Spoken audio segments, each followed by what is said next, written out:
भाई बहन का रिश्ता इस दुनिया में सबसे प्यारा और प्योर माना जाता है। हमारे इंडिया में तो बहन अपने भाई को राखी बांधकर उनसे अपनी रक्षा, अपनी प्रोटेक्शन का वादा लेती हैं। लेकिन क्या आज भी इन रिश्तों की, इन वादों की अहमियत बची है हमारे समाज में? हाय, मैं हूं आर्यन और आज के इस वीडियो में हम बात करने वाले हैं नोएडा के चौहान फैमिली के बारे में, जहां एक भाई ने अपनी वाइफ के साथ मिलकर चंद पैसों और प्रॉपर्टी के लिए अपनी सगी बहन को मौत के घाट उतार दिया। वीडियो में आगे बढ़ने से पहले अगर आप चैनल पर नए हैं तो चैनल को सब्सक्राइब करना मत भूलिएगा।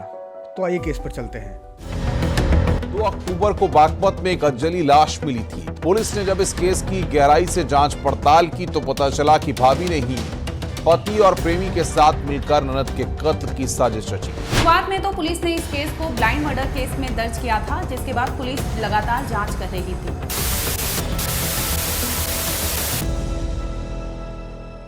2 नवंबर 2023 बागपत के पास का ही एक गांव। सुबह के तकरीबन 6 बजे होंगे। सुबह की सैर पर निकले कुछ लोगों को शमशान के पास एक बैग दिखाई पड़ता है। बैग को देखकर लग रहा था जैसे किसी ने उसे जलाने की कोशिश की है, लेकिन गीली जमीन और ठंडे मौसम की वजह से बैग पूरी तरह से जल नहीं पाया था। उसी बैग से कुछ अजीब सी बदबू भी आ रही थी। देखते देखते वहां पर लोगों की भीड़ जमा होने लगती है। वहां पर जमा लोगों को ये बैग कुछ ठीक नहीं लग रहा था, जिसकी वजह से पुलिस को कॉल करके इस लावारिस बैग की जानकारी दे दी जाती है। लेकिन पुलिस जब मौके पर पहुंचकर उस बैग को खोलती है तो उन्हें कुछ ऐसा दिखाई देता है जिस पर विश्वास कर पाना लगभग नामुमकिन था।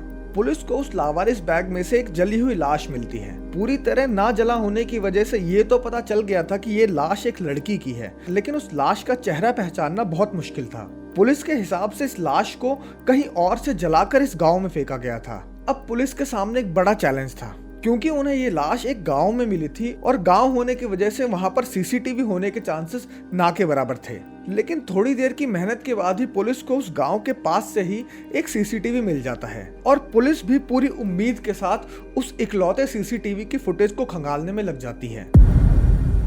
सीसीटीवी फुटेज में पुलिस को एक स्विफ्ट डिजायर शमशान की तरफ जाती दिखाई देती है और लकीली पुलिस को उस फुटेज में कार का नंबर भी दिखाई दे जाता है, जिसके बाद पुलिस को उस नंबर से पता चलता है कि वो कार सोनीपत की है। जब पुलिस उस कार ओनर से पूछताछ करती है तो वो बताता है कि उसका एक रिश्तेदार जिसका नाम पवन है, वो उसकी कार 1 नवंबर को लेकर गया था। अब पुलिस को पवन का पता लगाना था, लेकिन पुलिस जब पवन के घर पहुंचती है तो उन्हें पता चलता है कि वो वहां पर नहीं है। पुलिस का शक तब और गहरा हो जाता है जब उन्हें पता चलता है कि पवन 3-4 दिन से घर आया ही नहीं है। दूसरी तरफ पुलिस जब क्राइम सीन की छानबीन कर रही थी तो एक लड़का छुपकर पुलिस को ये सब करते हुए देख रहा था। पुलिस की नजर जब उस लड़के पर पड़ती है तो वो भागने की कोशिश करता है, लेकिन पुलिस उसे पकड़ लेती है और उससे पूछताछ करने पर पता चलता है कि पुलिस जिस पवन को ढूंढ रही थी ये वही था।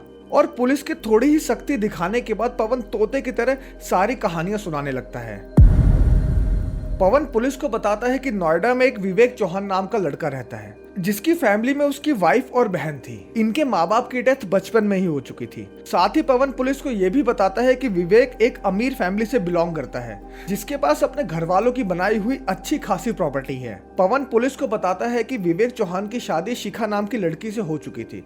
दूसरी तरफ उसकी बहन, जिसका नाम मनीषा चौहान था, वो अभी पढ़ाई कर रही थी। इसी बीच ये पता चलता है कि इनके माँ बाप ने अपने डेथ से पहले अपनी सारी प्रॉपर्टी अपने दोनों बच्चों यानी कि विवेक और मनीषा के नाम आधी आधी कर रखी थी और साथ ही दोनों भाई बहन प्रॉपर्टी से रिलेटेड कोई भी डिसीजन अकेले नहीं ले सकते थे। कहीं ना कहीं विवेक के माइंड में ये बातें चलती रहती थी कि उसकी बहन मनीषा की शादी के बाद मनीषा अपने नाम की सारी प्रॉपर्टी अपने भाई विवेक के नाम कर देगी। लेकिन विवेक की शादी के बाद से ही उसकी वाइफ शिखा उसे उसकी बहन मनीषा के खिलाफ भड़काने लगी थी। वो अक्सर ही विवेक को कहा करती कि मनीषा अपने हिस्से की प्रॉपर्टी में से उसे कुछ भी नहीं देगी और कहीं ना कहीं इन बातों का असर विवेक पर होने भी लगा था। उधर विवेक जब भी काम से बाहर जाया करता था, चोरी छुपे एक लड़का उसकी वाइफ से मिलने उसके घर आ जाता था। विवेक की बहन मनीषा को इस लड़के पर शक था। उसे लगता था कि उसकी भाभी यानी कि शिखा उसके भाई को चीट कर रही है। ऐसे ही एक बार जब विवेक किसी काम के लिए घर से बाहर जाता है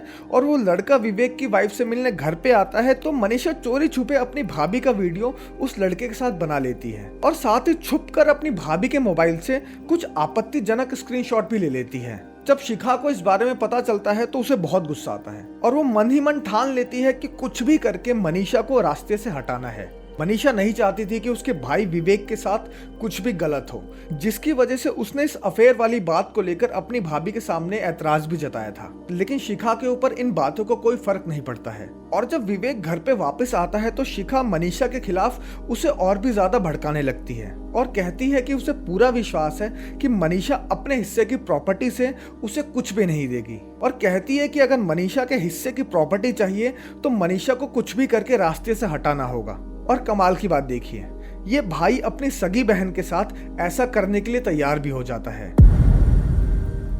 अब सवाल ये था कि मनीषा को रास्ते से हटाया कैसे जाए। शिखा विवेक से कहती है कि वो एक ऐसे आदमी को जानती है जो उनकी इस काम में मदद कर सकता है। जिसके बाद शिखा अपने पति विवेक को अपने बॉयफ्रेंड पवन से मिलवाती है और ये तीनों मिलकर एक साथ मनीषा के मर्डर का प्लान बनाते हैं। डेट डिसाइड की जाती है 1 नवंबर 2023 यानी कि करवा चौथ वाला दिन। उसी दिन शिखा करवा चौथ की पूजा के बाद घर में सबके लिए खाना बनाती है और चुपचाप मनीषा के खाने में बेहोशी की दवा मिला देती है, जो दवा पवन पहले से ही लेकर आया हुआ था। खाना खाते ही मनीषा की आंखें भारी होने लगती हैं और कुछ ही देर में मनीषा बेहोश हो जाती है। पवन के बयान की माने तो मनीषा के बेहोश हो जाने के बाद मनीषा की भाभी यानी कि शिखा उसके पैरों को पकड़ लेती है और उसका भाई विवेक उसके हाथों को जोर से पकड़ लेता है, जिसके बाद पवन गला दबाकर मनीषा की हत्या कर देता है। अब बारी थी मनीषा की लाश को ठिकाने लगाने की, जिसके लिए एक सूटकेस पहले से ही वहां लाया जा चुका था। लेकिन मनीषा की लाश जब आराम से उस सूटकेस में फिट नहीं होती है तो ये तीनों मिलकर बड़ी ही बेरहमी से लाश की हड्डियां तोड़ना शुरू करते हैं और फिर किसी कचरे की तरह मनीषा की लाश को उस बैग में ठूस दिया जाता है। जिसके बाद पवन की लाई कार में सूटकेस को रखा जाता है और बागपत के पास वाले शमशान के पास उस सूटकेस को आग के हवाले कर दिया जाता है। इस घिनौने वारदात को अंजाम देने के बाद ये तीनों बड़े ही आराम से अपने घर वापस लौट आते हैं, लेकिन इन्हें यह नहीं पता था कि इनकी कार सीसीटीवी में आ जाएगी और ये पकड़े जाएंगे। सोचकर भी रूह कांप जाती है कि एक भाई अपनी बहन के साथ ऐसा कैसे कर सकता है। कैसे एक भाई पैसे और प्रॉपर्टी के लिए अपनी सगी बहन को मौत के घाट उतार सकता है। आपका इस बारे में क्या सोचना है कमेंट करके जरूर बताएं और अगर आपको ये वीडियो अच्छी लगी हो तो वीडियो को लाइक, शेयर और चैनल को सब्सक्राइब करना ना भूलें।